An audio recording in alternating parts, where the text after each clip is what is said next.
అండి, అందరు ఎలా ఉన్నారు? నేను మీ కిరణ్ చంద్ర, ఆస్ట్రో న్యూమరాలజిస్ట్. మీరు తులారాశిలో జన్మించారా? మీరు తులారాశిలో జన్మించి అనేక సమస్యలతో బాధపడుతున్నారా? ఎంత డబ్బు సంపాదించినా కూడా మీకు నిలవట్లేదా?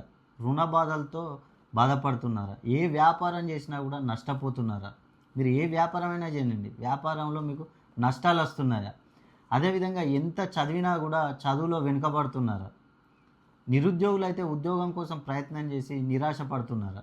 ఉద్యోగంలో ఉన్నవారికి ప్రమోషన్లు రావట్లేదా? వివాహం కోసం ప్రయత్నం చేస్తున్న వారికి ఆలస్యం అవుతుందా? వివాహాలు జరిగి సంతానం లేకుండా ఇబ్బందులు పడుతున్నారా? విదేశీయానం చేయాలనుకుంటే మీకు అనేక అడ్డంకులు వస్తున్నాయా? ఇలా వీటన్నిటికీ సమస్యలకు కారణం ఏంటంటే ఇక్కడ నేను కొన్ని చెప్తాను. తులారాశి వారికి స్కిప్ చేయకుండా చివరి వరకు చూడండి. తులారాశి వారు ఇంటికి మొదటి కానీ తృతీయ సంతానం కానీ అయి ఉండరాదు. అలా అయి ఉన్నట్లయితే అనేక సమస్యలు. వీరు ముఖ్యంగా తూర్పు దిక్కున నివాసం ఉండరాదు. అలా ఉన్నట్లయితే సమస్యలే.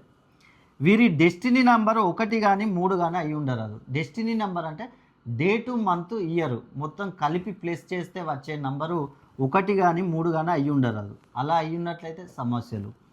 వీరు 1, 10, 19, 28, 3, 12, 21, 30 ఈ తేదీలలో జన్మించినట్లయితే వీరికి కొన్ని సమస్యలు వచ్చే అవకాశం ఉంది. అదేవిధంగా SLGCA అనే అక్షరాలతో కనుక వీళ్ళ పేర్లు మొదలైనట్లయితే వీరికి అనేక సమస్యలు వస్తూ ఉంటాయి. కాబట్టి మరి ఈ సమస్యలన్నింటికి పరిష్కారం ఎట్లా గురువుగారు అని మీరు నన్ను అడిగినట్లయితే మీ పేరులో సంఖ్యాబలాన్ని మీరు 320 degrees పైన ప్రోగ్రామింగ్ చేసుకోవాలి. కాబట్టి మీరు ఎక్కడున్నా కూడా ఒక్కసారి నా అపాయింట్మెంట్ తీసుకోండి. మీకు తప్పకుండా మీ పేరులో సంఖ్యాబలాన్ని పెంచి నేను కొన్ని పరిహారాలు చెప్తాను. ఆ పరిహారాలు కనుక మీరు చేసుకున్నట్లయితే ఈ సమస్యలన్నిటి నుంచి మీరు బయటపడే అవకాశం ఉంది.